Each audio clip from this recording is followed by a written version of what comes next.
નમસ્કાર દર્શક મિત્રો, આપ જોઈ રહ્યા છો ગુજરાત ન્યૂઝ 86। અવનવા સમાચાર મેળવવા માટે આપ અમારી ચેનલને લાઈક કરો, શેર કરો અને સબસ્ક્રાઇબ કરો। જૂનાગઢ જિલ્લામાં ભારે વરસાદના કારણે અનેક રસ્તાઓ થયા બંધ।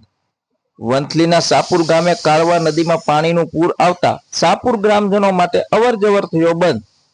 ગ્રામજનો જીવના જોખમે કરી રહ્યા છે અવરજવર। સાપુર ગામમાં પ્રવેશ કરવાનો મુખ્ય માર્ગ થાય છે અવારનવાર બંધ। કાયમી સમસ્યાના ઉકેલની માંગ કરતા ગ્રામજનો પીરની દરગાહ પાસેનો બ્રિજ ઊંચો લઈ આવવા કરી માંગ। રસ્તાઓમાં થયો દરિયા જેવો માહોલ। જૂનાગઢ જિલ્લામાં અનેક ગામો થયા સંપર્ક વિહોણા। અનેક ગામોમાં વાહન વ્યવહાર ખોરવાયા। હજુ પણ મેઘ સવારી યથાવત। ધન્યવાદ। અહેવાલ ગોવિંદ હળિયા, કેશોદ।